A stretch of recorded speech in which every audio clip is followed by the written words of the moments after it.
कल हम लोगों ने द्विघात समीकरण के अधिकांश क्वेश्चन लगा लिए हैं, बस एक या दो क्वेश्चन और बचे रह गए थे, उसको हम लोग लगा लेते हैं। जितना द्विघात समीकरण के आप एग्जाम्पल को लगाएंगे उतना आपके कॉन्सेप्ट क्लियर होते जाएंगे कि कैसे द्विघात समीकरण हल हो रहा है, कैसे उसे सॉल्व करना है। ये अगला क्वेश्चन आपके बोर्ड पे लिखा हुआ है। क्वेश्चन है x² + 3x - 4t = 0।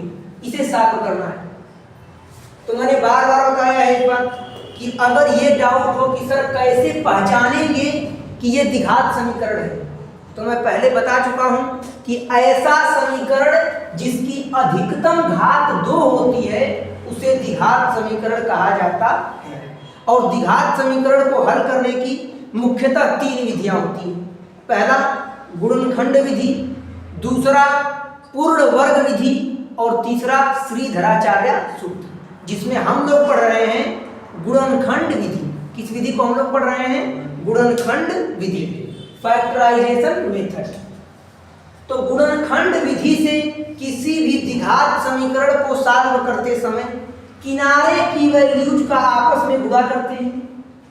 तो x² का गुणा आप करेंगे 40 में तो कितना हो जाएगा? 40x²। और बीच में क्या लिखा है? +3x, यही तो लिखा है। मतलब हमें कोई ऐसी संख्या खोजनी है जिसका गुणा करने पर 40x² आए और उसे जोड़ने पर या घटाने पर 3x आए। ऐसी संख्या खोजना है। तो अगर हम 10 चौक को 40 करते हैं, कितना? 10 चौक को 40, तो 10x गुणे 4x 40x² हो जाएगा।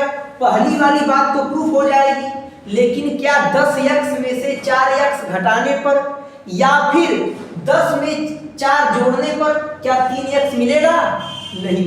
पहली वाली बात तो प्रूफ हो जा रही है, लेकिन दूसरी वाली बात प्रूफ नहीं हो रही है। इसका मतलब कि ये संख्याएं नहीं हो सकती। तो हमें ऐसी संख्या खोजना है कि गुणा करने पर 40x² आए और जोड़ने या घटाने पर 3x आए। तो 8 × 5 = 40। 8 का 5 में गुणा करेंगे तो 40 भी आ जाएगा और 8 में से 5 घटाएंगे तो 3 भी आ जाएगा। मतलब 8 और 5 जो संख्याएं हैं ये एकदम परफेक्ट है दिए हुए द्विघात समीकरण के लिए। तो आइए इसको देखते हैं हम लोग। अगर मैं इस 40x² को लिखना चाहूं तो 8x गुणे 5x, 8 × 5 = 40 और x गुणे x² पहली बात संतुष्ट हो गई। दूसरा क्या संतुष्ट करना था? जोड़ने या घटाने पर बीच की वैल्यू मिलनी चाहिए। 8 में से 5 आप घटा दीजिए, 8x - 5x 3x मिला कि नहीं मिला? मतलब दूसरी वैल्यू भी क्या हो गई? संतुष्ट हो गई। तो अब हम लोग इसे सॉल्व कर सकते हैं। और मान लीजिए कि यहां पर कोई बड़ी संख्या आ जाए, जैसे ये छोटा है 40 है तो आपने तुरंत दिमाग लगा दिया कि 8 × 5 = 40 होगा। अगर यहाँ पर कोई बड़ी संख्या आ जाए तब कैसे हल करेंगे? उसका एलसीएम लेना पड़ेगा। क्या लेना पड़ेगा? उसका एलसीएम लेना पड़ेगा और एलसीएम लेकर आप फैक्टर बनाएंगे तो आपका आंसर आएगा। ये x², अब ये 3x है, इसे हम लिखेंगे +8x - 5x। 8x में से 5x घटाएंगे 3x आएगा कि नहीं आएगा? कोई समस्या नहीं आता। -40 बराबर 0। आप ध्यान से देखें तो अगर आप 8 का गुणा 5 में कर रहे हैं तो 8 × 5 = 40, 40x² आपको मिल रहा है। प्लस का गुणा माइनस में होगा तो माइनस आया कि नहीं आएगा? ऊपर वाली में यहाँ देखिए x² का गुणा आपने किया 40 में तो 40x² आया। इसके आगे माइनस लिखा है, अगर यहाँ भी माइनस होगा तो यहाँ भी तो माइनस ही आएगा ना। मतलब कि वैल्यू एकदम करेक्ट है हम लोगों की। इसको हम लिख सकते हैं 8x - 5x। क्यों? 8 में से 5 घटाए, ऊपर वाला मिल गया, संतुष्ट हो गया। 8 का 5 में गुणा किए 40 हो गया, प्लस का माइनस में गुणा किए माइनस हो गया। मतलब एकदम वैल्यू संतुष्ट। अब देखिए यहाँ भी x है और यहाँ भी x है, तो जो वैल्यू दोनों पदों में होती है उसे हम कॉमन निकाल लेते हैं। कॉमन निकाल लीजिए। अब यहाँ क्या लिखें कि ऊपर वाली वैल्यू मिल जाए, तो यहाँ आप x लिखेंगे। एक्स स्क्वायर का मतलब क्या है? अगर हम एक्स स्क्वायर को तोड़ने का प्रयास करें, इसे हम लिख सकते हैं x गुणे x। एक x तो कॉमन निकल चुका है, तो एक x ही बचेगा ना यहाँ, प्लस यहाँ से x कॉमन निकल चुका है, तो यहाँ क्या बचेगा? 8 बचेगा। अब यहाँ से हमको ऐसी संख्या कॉमन निकालनी है कि अगले वाले कोष्टक में सेम ऐसी ही संख्या मिले। तो अगर यहाँ से हम -5 कॉमन निकाल लेते हैं, तो यहाँ क्या बचेगा? x, और यहाँ पे हमको -40 लाना है, तो यहाँ हमें प्लस लिखना होगा। 5/40 बराबर 0। अगर आप कंफ्यूज हैं कि सर हम कैसे पता करें कि जो हमने कॉमन निकाला है वो कॉमन हमने सही निकाला है कि गलत निकाला है, उसका भी तरीका है। अगर नीचे वाले कोष्टक को हल करने पर ऊपर की वैल्यू मिल जा रही है, मतलब आपने कॉमन एकदम सही निकाला है। x का गुणा x में कीजिए, x स्क्वायर मिलेगा, मतलब सही बात है। x का गुणा 8 में कीजिए, 8x मिलेगा, मतलब हमने कॉमन सही निकाला। इसमें चेक कर लीजिए, -5 का गुणा x में कीजिए, -5x, ऊपर की वैल्यू मिल गई, मतलब एकदम सही कॉमन है। -5 का गुणा 8 में कीजिए, तो 5/40 और माइनस का चिन्ह लगा रहेगा, तो 5/40, क्यों? -5 है, तो -5 का गुणा आप 8 में कीजिए, -40 आएगा ना। तो नीचे का कोष्टक हल करने पर ऊपर की वैल्यू मिल जा रही है, मतलब कि हमने कॉमन बिल्कुल सही निकाला। अब मैंने आपको बताया था कि द्विघात समीकरण में जो वैल्यू 2 बार दी हुई है, इसे हम एक बार लिख देते हैं, तो ये हो जाएगा एक कोष्टक में x + 8, दूसरे कोष्टक में ये x और ये -5, ये सब किसके बराबर है? 0 के बराबर है। तो अब मैंने बताया इसके आगे क्या करना होता है, एक बार इस कोष्टक को 0 के बराबर करेंगे और एक बार इस कोष्टक को 0 के बराबर करेंगे, तो ये x + 8 बराबर 0 हो जाएगा और ये x - 5 बराबर 0 हो जाएगा। x बराबर 0, बराबर के इधर ये +8 है, पक्षांतर का नियम, जब कोई संख्या बराबर के इधर से उधर जाए या बराबर के दाएं से बाएं जाए तो उसका चिन्ह बदल जाता है। ये बराबर के इधर +8 है, उधर जाकर -8 हो जाएगा, तो x बराबर 0 में से आप कुछ भी घटाएंगे वही संख्या मिलेगी, -8। x बराबर के इधर -5 है, उधर जाके +5 हो जाएगा, तो 0 + 5 कर दीजिए, कितना आएगा? 5। इसमें कोई समस्या? तो x के कितने मान मिले? 2 मान, पहला -8 और दूसरा 5। ये हो जाएगा इस क्वेश्चन का आंसर। नोट कर लीजिए।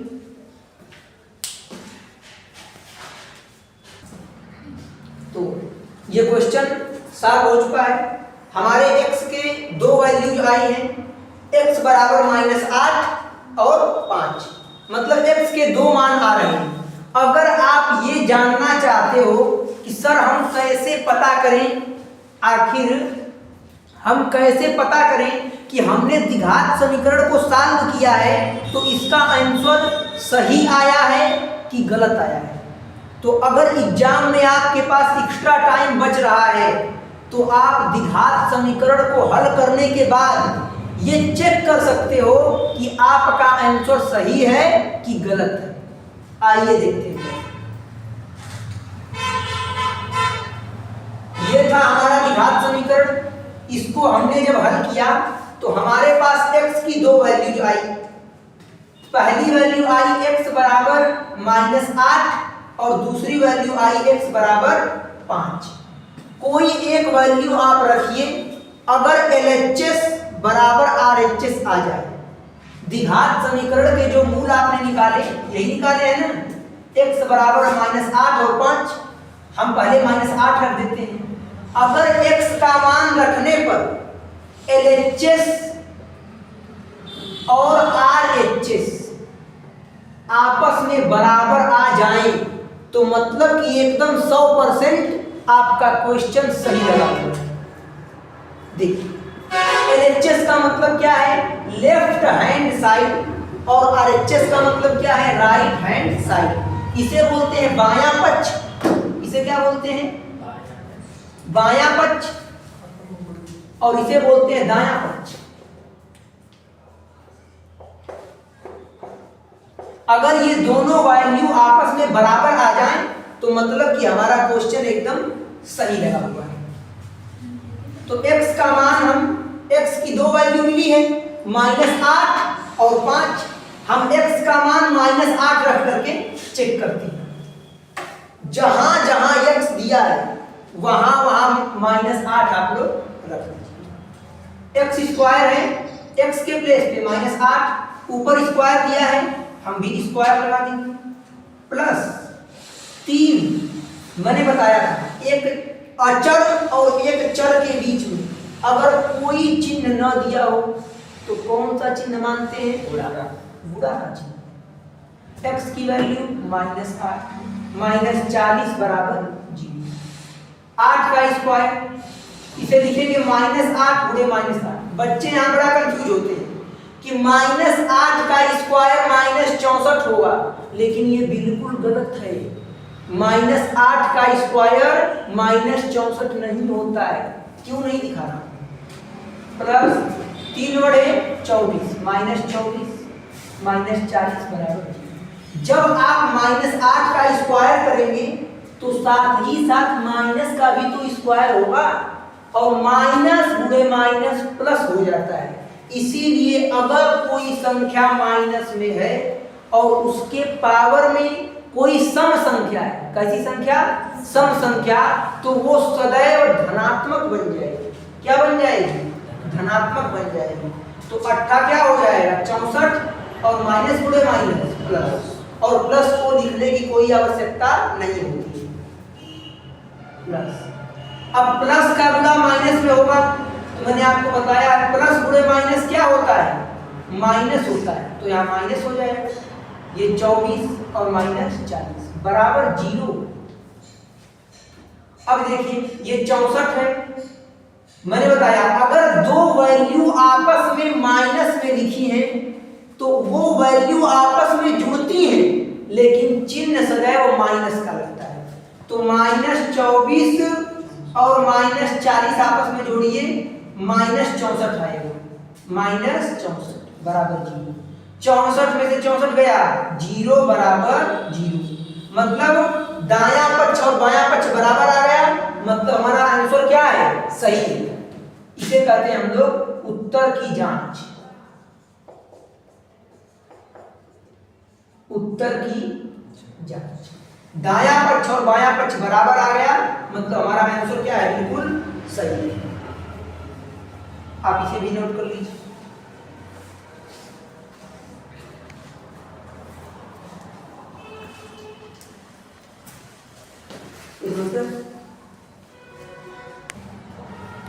जब हमने x का मान -8 रखा तो दायां पक्ष और बायां पक्ष बराबर आ गया। x के दो मान निकले थे हमारे, एक -8 और एक x का मान 5 निकला था। x का मान -8 रखने पर दायां पक्ष बायां पक्ष बराबर आ गए, और अगर x का मान 5 रखेंगे, जो कि हम वैल्यू निकाले हैं यहां से, तब भी दायां पक्ष और बायां पक्ष बराबर ही आना चाहिए। आइए करके देखते हैं। अब हम लोग x का मान रखेंगे 5, लिखेंगे x बराबर 5 रखने पर, ये हम लोग उत्तर की जांच कर रहे हैं। x के प्लेस पे 5 का स्क्वायर हो जाएगा, प्लस 3 गुणे x के प्लेस पे 5 -40 बराबर 0। 5 का स्क्वायर 25 प्लस 3 बचे 15 -40 बराबर 0। 25 में 15 को जोड़ दीजिए, 40 -40 बराबर 0। 40 में से 40 जाएगा, कितना बचेगा, 0 बराबर 0। क्या दायां पक्ष और बायां पक्ष बराबर आया, दोनों तरफ एक ही संख्या आई, मतलब कि हमारा आंसर क्या है, बिल्कुल 100% सही आंसर है। आप इसे भी नोट कर लीजिए।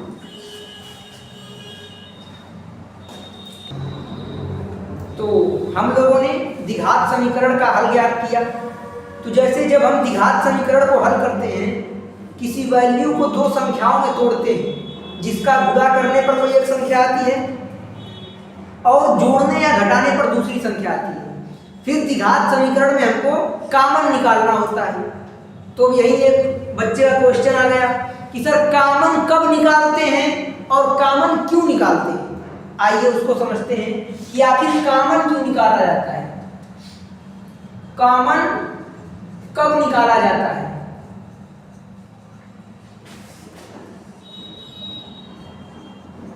ये भी एक क्वेश्चन आ गया मैथमेटिक्स। जैसे मैं एग्जांपल से आपको समझाने का प्रयास करता हूं कि आखिर कॉमन निकालने की आवश्यकता कब पड़ती है। मैंने लिखा 4x स्क्वायर प्लस 3x, ये दो वैल्यूज हैं। अब इसमें हमें कॉमन निकालना होगा। क्यों? इसमें कितने पद हैं?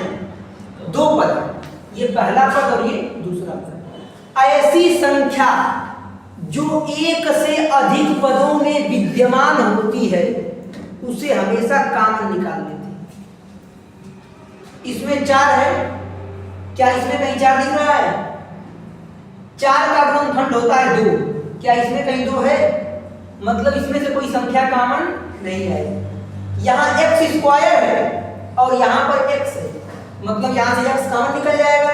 तो x कॉमन निकाल लीजिए, ये 4x बचेगा, क्योंकि 4x का गुणा x में करेंगे तो 4x स्क्वायर आ जाएगा, प्लस x कॉमन निकल चुका है, यहाँ क्या बचेगा?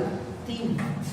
तो जब एक ही टर्म, एक ही वैल्यू एक से अधिक पदों में होती है तो वहां पर कॉमन निकाला जाता है। अगला एग्जांपल, मैं दूसरा एग्जांपल आपको देता हूं। मान लीजिए अगर कहीं लिखा है 7x square plus 5x minus 4x minus 20। यहां देखिए x इसमें भी है, x इसमें भी है, x कॉमन निकाल लीजिए, 7x बचेगा, क्योंकि यहाँ x स्क्वायर है, x गुणे x x स्क्वायर हो जाएगा, और 7 का x में गुणा करेंगे 7x प्लस x निकल चुका है कॉमन 5 माइनस इसमें भी 4 है और 20 को हम लिख सकते हैं 4 गुणे 5, मतलब यहां भी 4 है। तो जो वैल्यू एक से अधिक पदों में होती है उसे कॉमन निकाला जाता है। तो यहां से -4 कॉमन निकल जाएगा, x प्लस 5 हो जाएगा, 4 5 20। ऐसे हम कॉमन निकालते हैं। तो सिंपल सी बात है, अगर कोई वैल्यू एक से अधिक पदों में है तो वहां पर कॉमन निकाला जाता है। चलिए, तो आपका ये डाउट क्लियर हो गया होगा।